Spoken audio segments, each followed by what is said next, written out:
오늘 함께 나눌 하나님의 말씀은 고로새서 3장 1절로 10절 말씀입니다. 고로새서 3장 1절로 10절 말씀.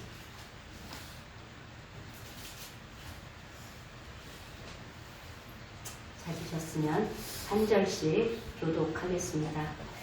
그러므로 너희가 그리스도와 함께 다시 살리심을 받았으면 위의 것을 찾으라. 거기는 그리스도께서 하나님 우편에 앉아 계시느니라. 위의 것을 생각하고 땅의 것을 생각하지 말라. 이는 너희가 죽었고 너희 생명이 그리스도와 함께 하나님 안에 감추어졌습니다. 우리 생명이신 그리스도께서 나타나실 때에 너희도 그와 함께 영광 중에 나타나리라. 그러므로 땅에 있는 지체를 죽이라. 곧 음란과 부정과 사욕과 악한 정욕과 탐심이니 탐심은 우상 숭배니라. 이것들로 말미암아 하나님의 진노가 임하느니라. 너희도 전에 그 가운데 살 때에는 그 가운데서 행하였으나 이제는 너희가 이 모든 것을 벗어버리라. 곧 분함과 모욕과 악의와 비방과 너희 입에 부끄러운 말이라. 너희가 서로 거짓말을 하지 말라. 옛사람과 그 행위를 벗어버리고 새 사람을 입었으니 이는 자기를 창조하신 이의 형상을 따라 지식에까지 새롭게 하심을 입은 자니라. 아멘.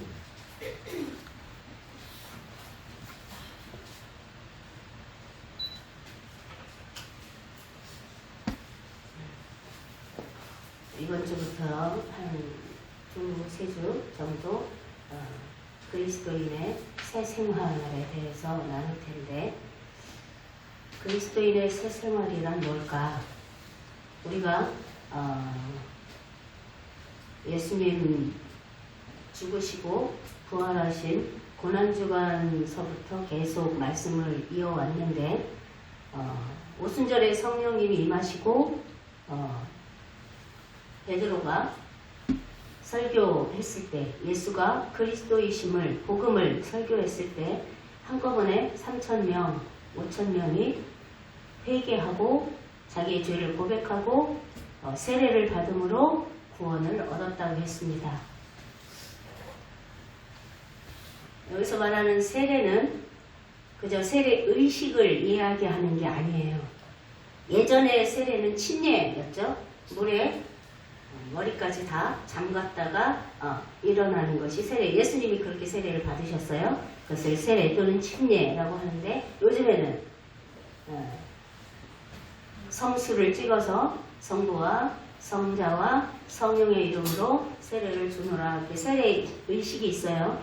근데 그 세례 의식을 의미하는 것이 아니라 예수 그리스도가 구주이심을 믿어 내가 구원을 얻을 만한 죄인이었음을, 내 삶이, 내 존재가 죄인이었음을 고백하고 예수 그리스도를 영접했을 때 성령님이 들어오십니다.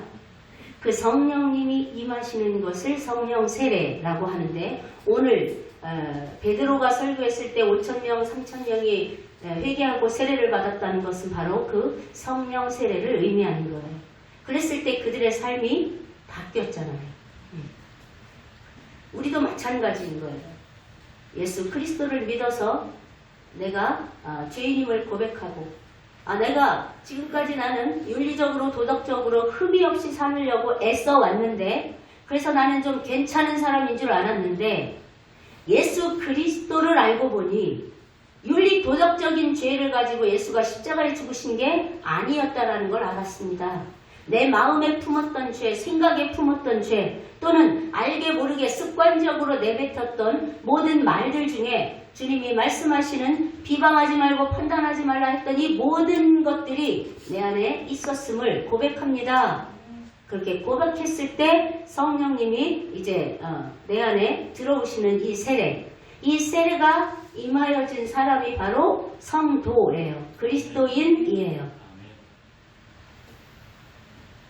그렇게 성령이 임하신 사람은 그때부터 새로운 삶이 시작되는 거예요. 그때부터의 생명은 나의 옛사람의 생명이 아니라, 이 땅의 생명이 아니라 영생으로 살아가는 삶이 된 거예요. 그래서 이제 하나님의 자녀로서의 제2의 인생을 시작하는 시점이 바로 성령님이 내 안에 임하신 시점부터인 거예요. 그러면 이 3,000명, 5,000명을 포함한 우리 모든 인간은 예수 그리스도를 믿어 새 생명을 입기 전에 어떤 모습이었을까? 어떤 것이 모든 인간의 본질이었을까? 그것을 알아야 예수 그리스도의 구원이 필요한 존재라는 것도 알고 구원이 은혜라는 것도 알게 되겠죠. 우리가 에베소서 2장 1절로 3절을 보면 우리가 어떤 사람이었는지, 예수를 믿고 구원받기 전에 어떤 사람이었는지를 알 수 있습니다. 함께 읽어보겠습니다. 시작. 그는 허물과 죄로 죽었던 너희를 살리셨도다. 그때 너희는 그 가운데 생각하여 이 세상 풍조를 따르고 공중의 권세자 자를 따랐으니 곧 지금 불순종의 아들들 가운데 역사하는 영이라. 전에는 우리도 다 그 가운데서 우리 육체의 욕심을 따라 지내며 육체와 마음에 원하는 것을 하여 다른 이들과 같이 본질상 진노의 자녀였더니. 우리의 본질은 뭐였다고요? 진노의 자녀였습니다. 다른 말로 하면 허물과 죄로 죽었던 우리를 살리셨다고 했는데 이 허물과 죄로 죽은 삶이 어떤 삶이냐? 그때 너희는 그 가운데서 행하여 이 세상 풍조를 따르고, 그 가운데서 행했다는 건 허물과 죄로 죽은 상태로 살아왔다는 건데 그 삶의 방식은 뭐였느냐? 세상의 풍조를 따랐다 이 말이에요. 세상의 유행, 세상의 관습, 세상에 흘러가는 모든 풍조들을 문화로 받아들이고 또는 유행으로 받아들이면서 하나님의 가치 없이, 하나님의 가치를 모르고 하나님의 기준을 모르고 살아왔다는 거예요. 그 가운데 살아왔다는 거예요. 근데 그 가운데 살아가는 삶은 또 하나 어떤 모습이냐? 세상을 기준으로 살아가는 삶은 어떤 모습이냐? 그 가운데서 우리 육체의 욕심을 따라 지내며 육체와 마음에 원하는 것을 했대요. 3절에 보니까 육체의 욕심, 내 욕구, 욕망대로 살았다는 거예요. 내가 내 욕구, 욕망을 따라서 내가 성취해야 할 어떤 것을 향하여 그것이 하나님의 기준으로 볼 때 선한 것인지 그렇지 않은 것인지, 하나님이 기뻐하시는 것인지 그렇지 않은 것인지 따위는 생각하지 아니하고 오로지 나의 욕망을 이루기 위해서 내 마음에 원하는 대로 살았다는 거예요. 그 내 마음에 원하는 대로 사는 것이 모든 이에게도 유익을 준다면 하나님께서 그것을 금지하지 않았을 거예요. 그런데 내 마음에 원하는 대로 살다 보면 내 아내에게도, 내 남편에게도, 내 자녀들에게도 불편을 끼칠 수 있단 말이에요. 상처를 입힐 수도 있단 말이에요. 하기 싫은 것을 나의 욕심을 위해서 하라고 할 때도 있고, 나의 욕심을 위해서 요구할 때도 있어요. 지지난주 얘기했지만, 남자가 부모를 떠나 아내와 연합하여 한 몸을 이루라 한다는 뜻이 무슨 뜻이라고 그랬어요? 모든 혈통으로부터 물려받은 모든 습관으로부터 떠나라는 얘기라고 그랬어요. 자기의 가정의 관습으로부터 떠나라는 얘기예요. 그렇지 않으면 아내에게 그걸 계속 요구하게 된단 말이에요. 그것처럼 내 육체의 욕구를 따라 내 마음이 원하는 대로 살아가는 것은 곧 내 본질대로 살아간다는 뜻이에요. 내 본질은 뭐라고요? 진노의 자녀예요. 진노의 자녀라는 얘기는 뭐가 얘기되어 있다는 거예요? 심판이 예비되어 있다는 얘기예요. 그러니까 심판을 받을 대상으로 살 수밖에 없는 것이 우리의 운명이었는데 거기서 너희를 건지시기 위해서 예수 그리스도가 십자가에 죽으시고 부활하시고 승천하셔서 성령을 우리에게 보내주셨더라. 그래서 이제는 내 마음에 원하는 대로 살아가는 것이 아니라 성령을 따라 살아가도록 새로운 인생을 허락하셨더라. 새로운 생명을 주셨더라 이 말이에요. 자, 그렇게 심판을 받을 수밖에 없는 진노의 자녀, 즉 세상 풍조를 따라 살아가는 이 세상 풍조는 누가 움직일까요? 이 세상 풍조는 누가 움직일까요? 보입니까? 이 세상 풍조를 움직여가는 우리의 세대와 중간 지금 나이 40대에 살아가는 세대가 다르고 지금 이 학생들이 살아가는 세대가 너무 달라요. 그죠? 근데 그 다름이 같은 가치관 안에서의 변화여야 해요. 근데 가치가 달라졌어요. 그럼 그것을 움직이는 것이 무엇일까요? 그게 이 세상 풍조를 움직이는 거예요. 움직이는 대상이에요. 그게 뭘까요? 사단입니다. 그런데 우리는 이 세상의 흐름을 따라 산단 말이에요. 그 가치가 어디에 있는지 생각하지 않고 다른 사람들이 그렇게 살으니까 그렇게 살지 않으면 나만 뒤처진 사람인 것처럼 여겨서 따라간단 말이죠. 그것이 우리의 본질이었는데 그것이 나의 본질이었다는 것을 인정하지 않는 사람에게는 구원이 별 의미가 없습니다. 받으면 좋고 안 받아도 뭐 그냥 그저 그렇게 되는 거죠. 다른 말로 하면 내가 그런 죄인이었다라는 걸 모르는 사람이 구원을 갈망할 수 있을까요? 없어요. 그냥 구원은 그저 그런 거예요. 뭐 천국 간다니까 뭐 받아서 나쁠 건 없겠으나 그것 때문에 내가 나를 버릴 순 없지. 이렇게 생각한단 말이죠. 그러나 구원을 받고 못 받고 즉 예수 그리스도를 믿어 성령님이 들어와 성령님을 따라 살아가는 자와 그렇지 않은 자는 하늘과 땅 차이죠. 천국과 지옥을 갈라놓기 때문에 그렇습니다. 그러니까 그리스도인은 하나님의 통치를 받습니다. 하나님의 말씀이 기준이에요. 그래서 성령을 따라 살아가요. 그러나 비그리스도인은 위에서 말하는 것처럼 죄의 지배를 받아요. 그래서 본성을 따라 살아요. 나의 본성을 따라 사는 것이 내 마음에 원하는 대로 사는 거예요. 내 기분대로, 내 감정대로, 내 생각대로, 내 뜻대로 사는 거예요. 이것이 누군가에게 크게 해를 주지 않는 건데 뭐 어때서 사람이 다 그렇게 살지. 우리는 다 그렇게 합리화합니다. 하나님의 말씀이 기준이 되지 않는다면 또 하나님의 말씀을 기준으로 따라 살기 너무 힘들어. 그런 사람은 자꾸만 합리화하죠. 이게 뭐 어때서 내가 남에게 해를 주지 않는데 내가 이렇게 해서 여태까지 먹고 살았는데 그렇게 자꾸만 자신이 하나님의 말씀이 기준이 되지 않은 삶을 합리화하려 들죠. 이런 것을 오늘 본문에서 바울은 땅의 것을 생각하는 삶과 위의 것을 생각하는 삶으로 구분지어서 우리에게 이야기하고 있습니다. 그래서 3장 1절에 보면 예수 그리스도와 함께 다시 살리심을 받았으면 위의 것을 찾으라.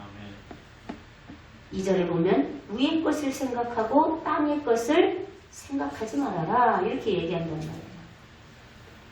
땅의 것은 뭐냐? 그러면 5절을 같이 봅시다. 성경책 5절을.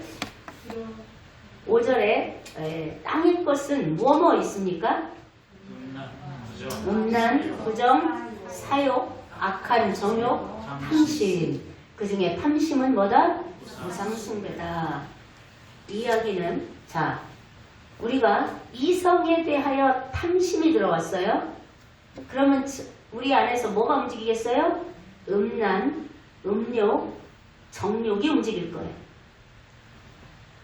하나님이 주신 나, 하나님이 주신 내 아내, 하나님이 주신 내 남편으로 만족하지 않는 사람은 다른 이성에 계속 기웃거릴 거예요. 탐심이 주는 죄예요.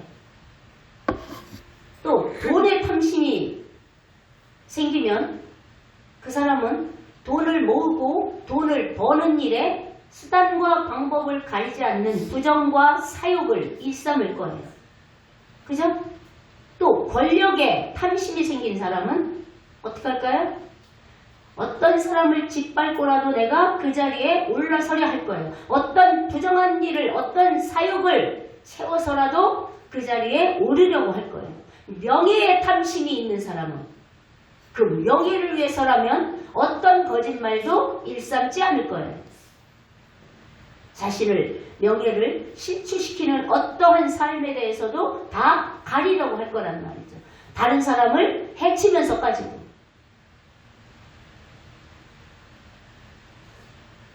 그래서 탐심은 우상숭배다 그러는 거예요. 자, 돈의 탐심이 있는 사람에게는 뭐가 우상이겠어요? 돈이 우상이겠죠. 명예가 탐심으로 들어온 사람에게는 명예가 우상이 되는 거죠. 오직 그것만을 위해서 살아갈 거니까.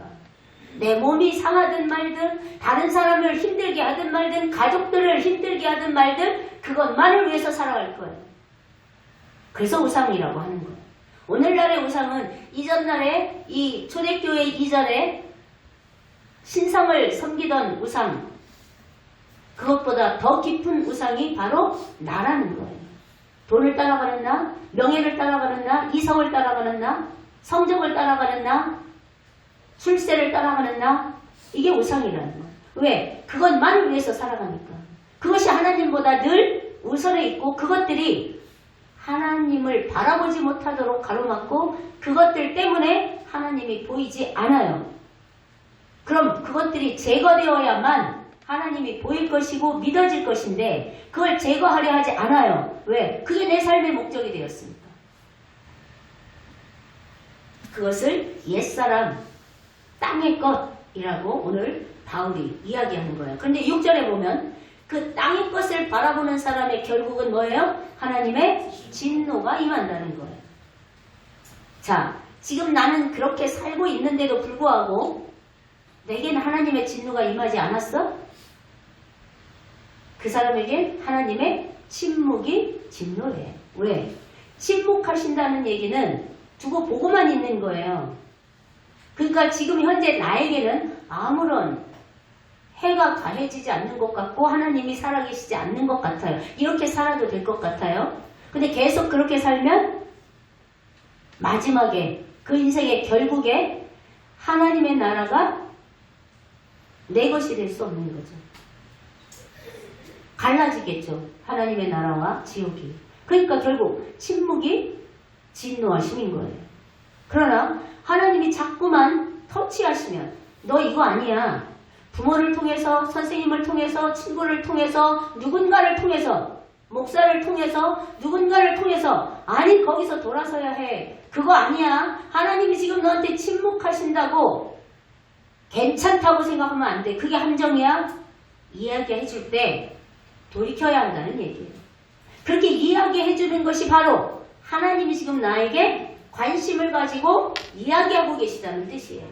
근데 그 말을 무시하면 하나님의 말씀을 무시함으로 말미암아 나는 그렇게 살았어도 뭐 별 다를 바 없네. 다른 사람 나보다 더한 사람은 수두룩한데 그렇게 합리화하면서 계속 그 길을 가게 될 거란 말이죠. 그 결국을 생각하면서 그 길을 가야 해요. 그 길을 가고 싶은 사람은 그 길의 결국이 어떠한가를 생각하면서 가야 하는 거예요. 그런데 그런 옛사람, 음란, 악한 정욕, 부정, 사욕, 탐심 이런 옛사람을 가지고 살아가면 어떤 행실을 하고 살아가느냐 9절에 나타나 있어요. 그 옛사람의 행실을 9절에선 뭐라고 하는지 한번 봅시다. 9절에 8절에 보니까 뭐예요? 분함, 노여움. 이 두 가지를 합하면 뭐예요? 분노. 분함과 노여움을 우리는 보통 분노라고 해요. 분노, 그 다음에 악의, 악한 뜻, 그 다음에 비방, 그 다음에 부끄러운 말. 9절에는 거짓말. 이것이 바로 우리가 살아가고 있는 이 옛사람으로 살아가고 있는 삶의 행실, 즉 옛사람의 열매라는 뜻이에요.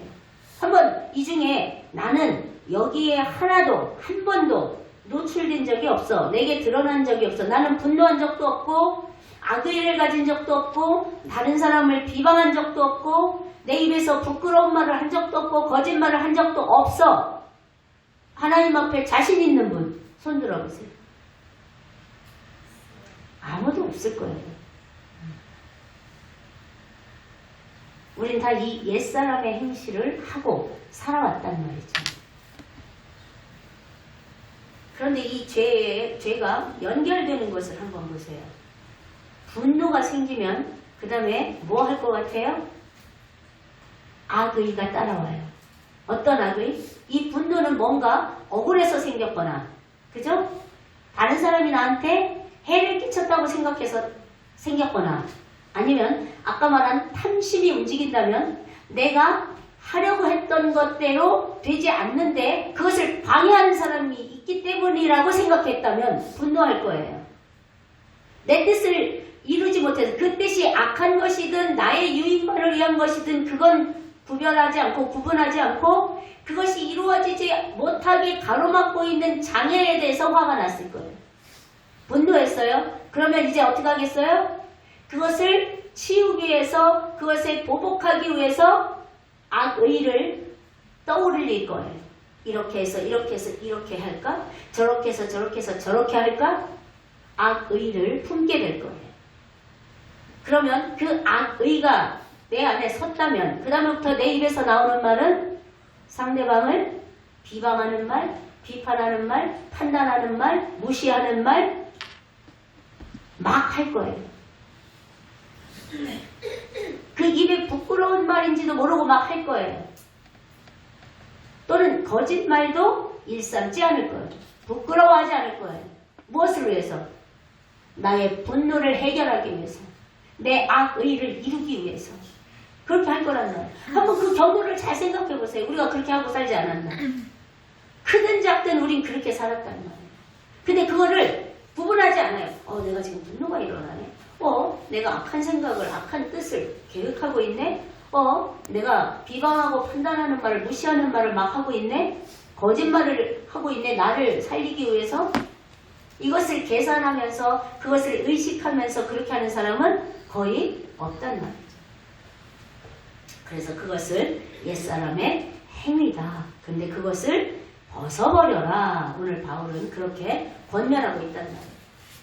이 땅의 것, 육신의 것, 옛사람은 결국 하나님을 바라보지도 못하게 할 뿐만 아니라 하나님께로부터 멀어지게 하는 것들이라는 거죠.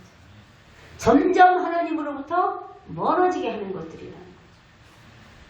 반면에 위의 것을 생각하고 땅의 것을 생각하지 말라 하는데 위의 것은 뭘까요? 12절로 17절에 보면 위의 것이 나오는데 긍휼, 자비, 겸손, 온유, 오래 참음, 용납, 용서, 사랑, 평강. 무엇이 떠오르나요? 누가 떠올라요? 예수님. 그러니까 위의 것은 누구를 생각하라는 거예요? 예수님을 생각하라. 예수님이 어떻게 사셨는지를 생각하라. 예수님이 품으신 사랑, 긍휼, 겸손, 온유, 오래 참으심을 생각해라. 예수님이 그렇게 사신 이유는 우리에게 예수 그리스도로 말미암아 제2의 인생을 사는 너희는, 거듭난 너희는 그렇게 살아야 하는 거야. 적어도 그것을 위해서 살아야 하는 거야. 그것을 보이시기 위해서 예수님이 그렇게 사셨단 말이죠. 예수 믿었으니까 나는 이제 구원받았어. 천국 가면 땡. 이게 아니라는 거예요. 성경의 곳곳에서 그리스도인이 되었다면 이제 그리스도인은 새 사람으로 살아야 한다. 새로운 생활을 해야 한다. 이런 말씀들이 곳곳에 다 신약 성경에 바울 서신에 쓰여 있단 말이에요. 이 예수 그리스도를 생각한다면 예수 그리스도가 어떻게 사셨는지 그리고 나의 삶은 어떠한지 그것을 비출 수 있게 된단 말이에요. 자, 그것을 비추게 되면 내 삶을 보게 되고 내 모습을 보게 되겠죠. 예수 그리스도를 생각한다는 것, 위의 것을 생각한다는 건 내 안에 예수 그리스도로 충만해질 수 있는 길이에요. 위의 것을 생각하며 사는 삶이. 자, 내 안에 예수 그리스도로 충만해진 사람이 나의 땅의 것, 옛사람을 벗을 수 있겠죠.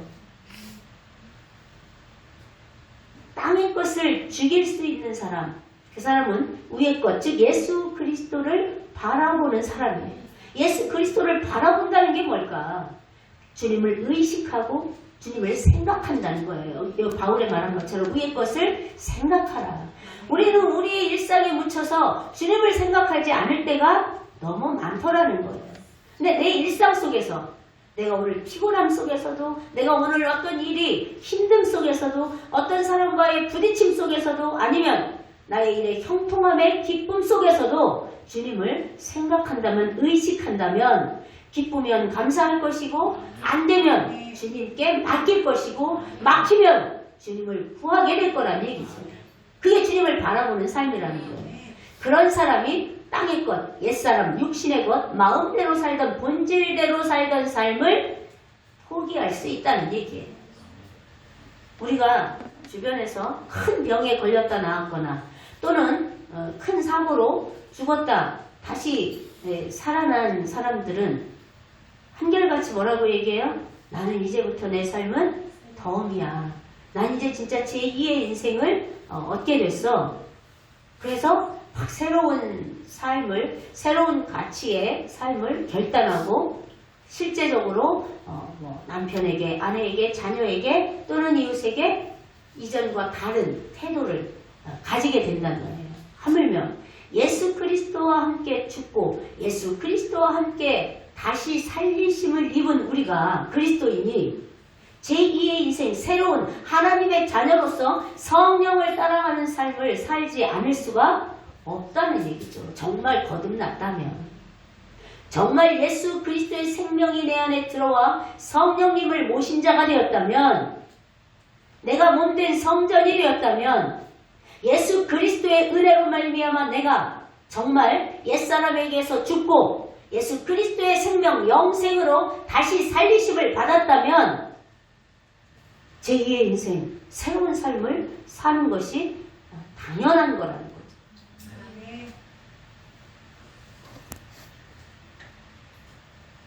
누가 그렇게 살았습니까?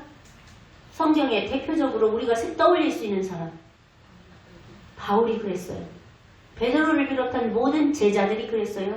그 제자들에게 말씀을 듣고 회개하고 구원을 얻었던 사람들도 그랬어요. 왜? 초대교회의 모습을 우리가 나눴었어요. 초대교회를 어떻게 했다고 그랬어요?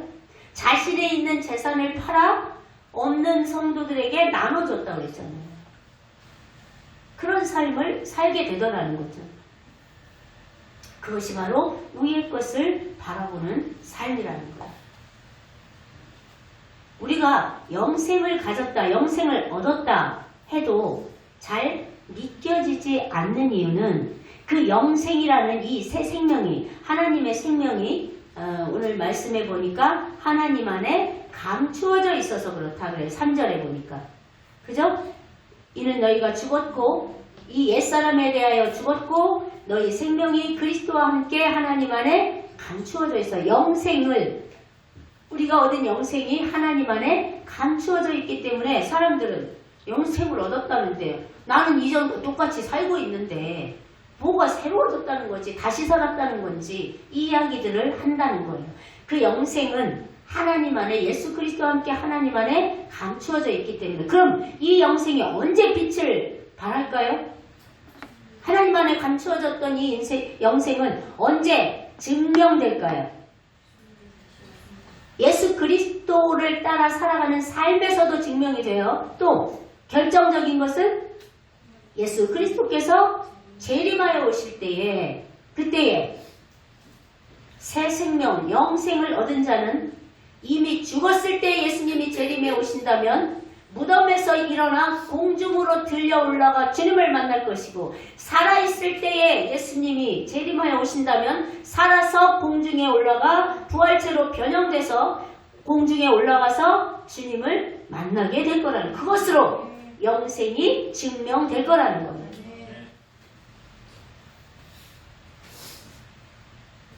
그러므로 새 사람을 입었다, 거듭났다, 예수 그리스도의 생명을 얻었다, 이것은 우리의 지정의, 하나님의 형상을 따라 지음받은, 즉 하나님의 형상이 뭐라고 그랬어요? 자아라고 그랬어요. 우리의 자아를 이루고 있는 것이 지정의예요.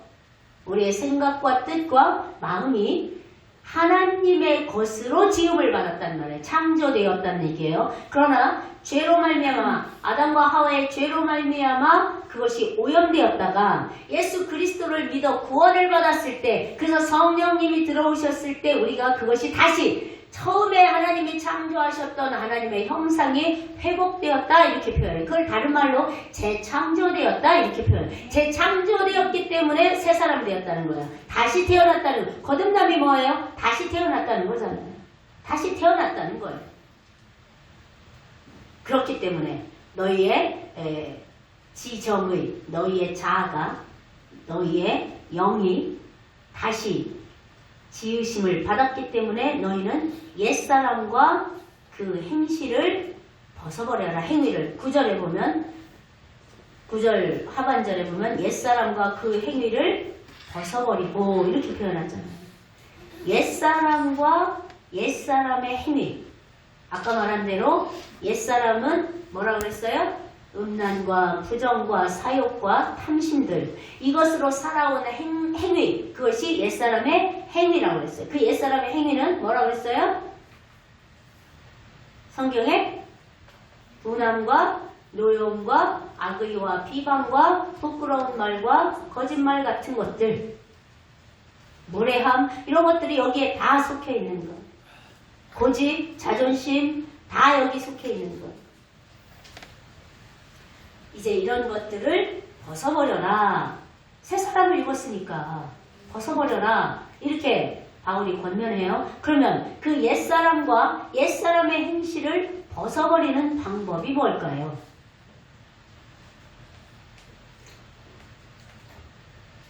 예수님이 제자들에게 말씀하신 것처럼 너희는 나를 따라오려면 자기를 부인하고 자기 십자가를 지고 나를 따를 것임이라 그랬어요. 이러한 나의 옛사람의 행실을 부인하라는 얘기예요.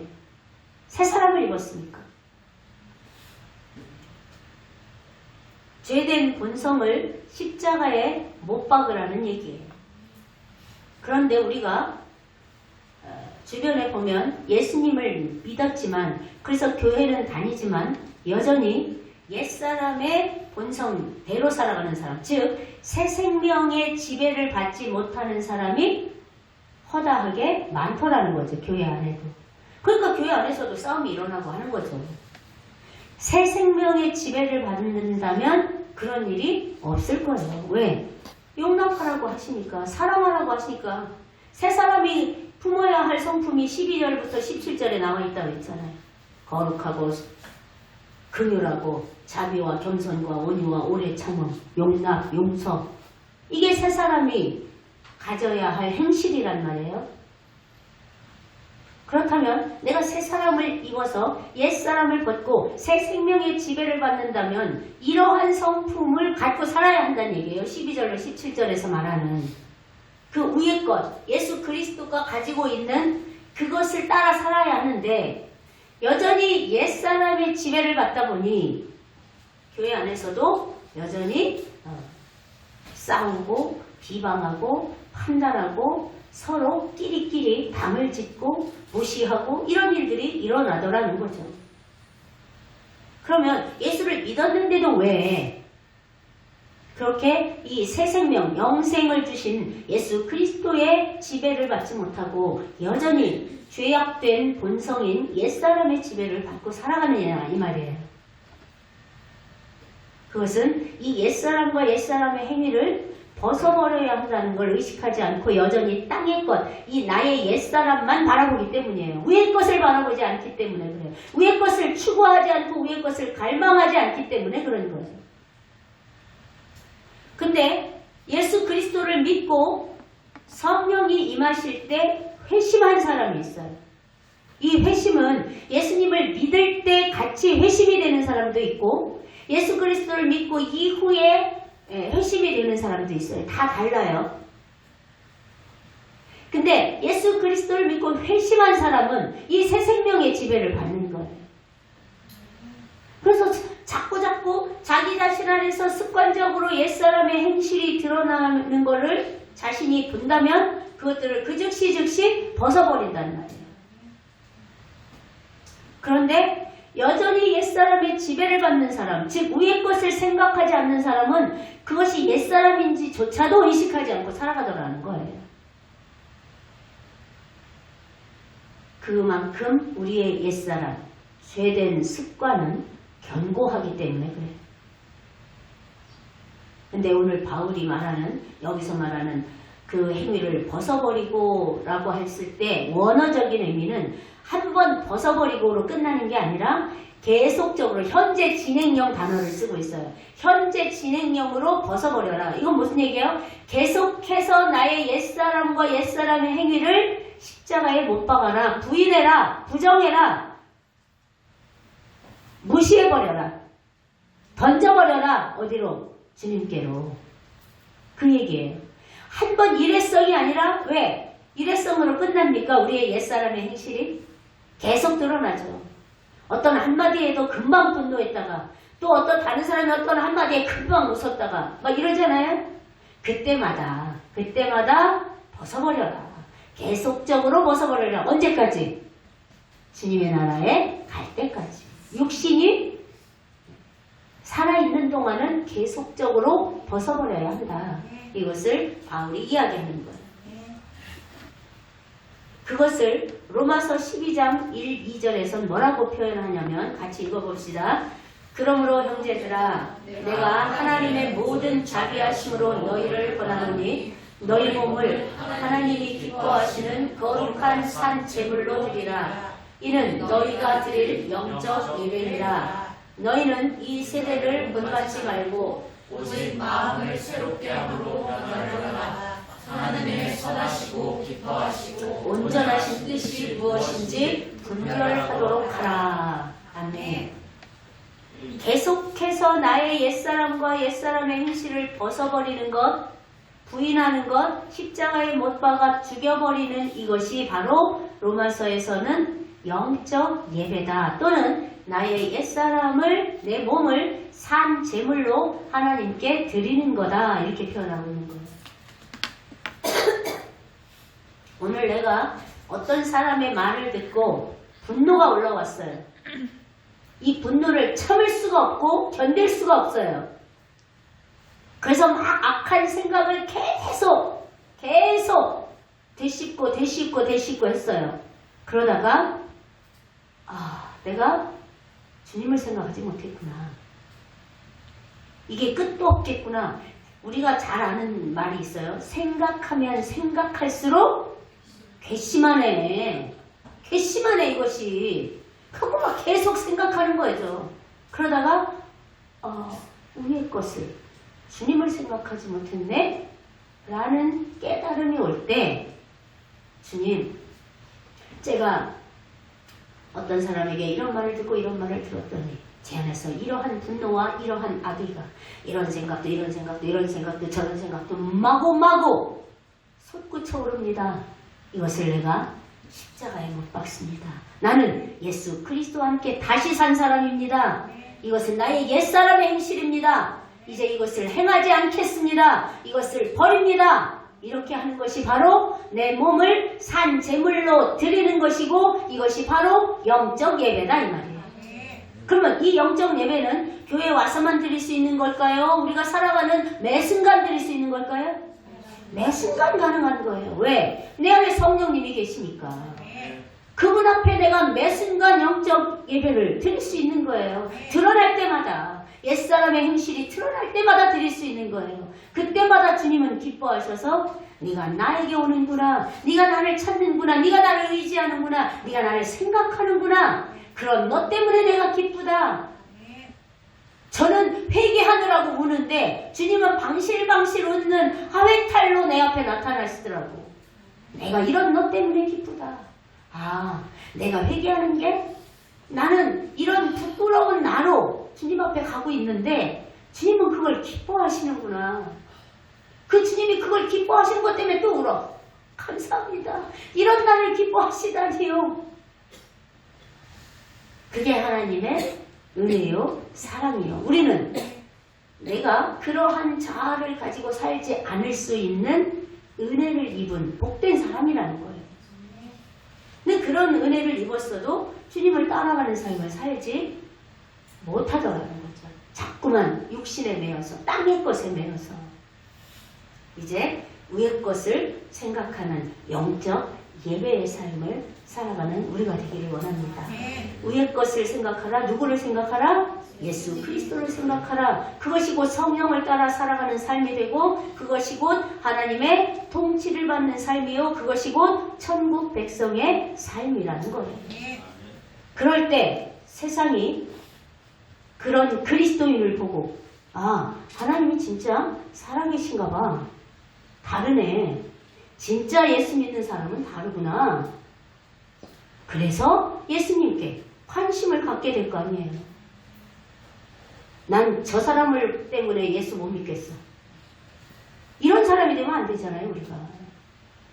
그런 사람이 안 되는 비결이 바로 그 옛사람의 행실을, 그 죄악된 옛사람의 행실을 날마다 벗어버리는 거다. 부인하는 거다. 십자가에 못 박고 위에 것 예수 그리스도를 따라 살아가는 거더라 이 말이에요. 그렇게 벗어버려야 하는 이유가 바로 우리가 새 사람을 입었기 때문이라는 거예요. 영적 예배를 드릴 수 있는 재창조된 사람이라는 거예요. 제2의 인생을 살 기회를 얻었기 때문에 우리 그 옛사람과 옛사람의 행실을 벗어버리는 삶을 살아야 한다는 거예요. 그러므로 우리가 우리의 삶 속에서 늘 자신을 체크해야 할 것 중에 하나는 지금 내 머릿속에 무슨 생각이 움직이고 있나요? 우리의 생각은 쉼없이 돌아옵니다. 여러분이 잘 의식하지 못해서 그렇지 영의 하나님께 민감해서 내 머릿속에서 지금 움직이는 생각들을 발견해 보면 쉬지 않고 돌아갑니다. 1초에도 몇 가지 생각이 돌아갑니다. 물론 정적이고 단순한 사람은 덜 할 수 있어요. 그 생각이. 그러나 대부분은 생각이 많이 돌아갑니다. 그걸 내가 말로 내뱉지 않았을 뿐이지. 저는 1시간을 앉아서 적어봤는데 내 머릿속에 움직이는 생각을 한 30분만 앉아서 한번 적어보세요. 여기서 굴러다니는 생각들을 적어보세요. 얼마나 많은 생각들이 움직이고 있는지. 그런데 그 움직이는 생각들이 우리의 것에 해당하는 생각이 얼마나 있는지를 찾아보세요. 그럼 내가 지금 무엇을 따라 살아가고 있는가를 알게 돼요. 그럼 돌이키게 되겠죠. 내가 뭘 따라가고 살아가고 있구나. 내 머리를 지배하고 내 생각을 지배하는 건 다 이거였구나. 알게 되겠죠. 그래서 그 옛사람에 속한 생각들로 가득 차 있다면 돈, 시간, 인정, 칭찬, 내가 해야 할 일, 취미생활, 여행을 계획한 거, 등등등, 직장의 일, 이런 것들로 내 생각이 가득하다면, 아니면 누군가에게 뭔가를 보복하기, 갚아주기 위해서 악의를 생각하고 있는지,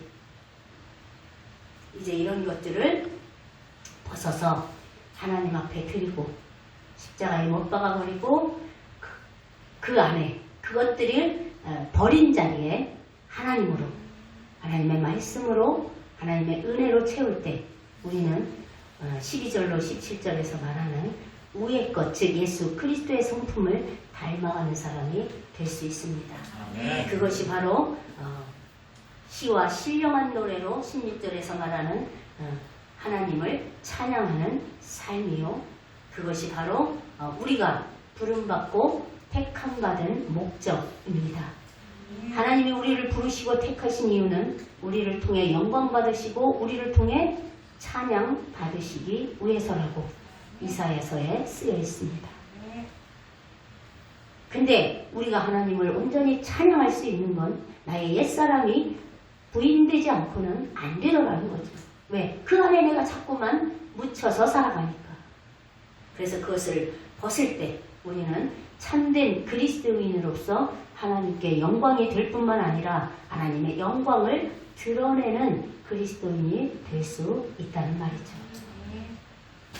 구원의 은혜를 깨닫고 내가 하나님께 속한 자라는 것을 알아서 땅의 것을 버리고 하늘의 것, 즉 예수 그리스도를 생각하며 늘 예수 그리스도를 생각하며 예수 그리스도를 따르는 이 복된 길, 즉 하나님이 기뻐하시는 길을 걸어가는, 그래서 하나님의 영광이 되는 우리 모두가 되기를 예수님의 이름으로 축복합니다. 아멘. 아멘.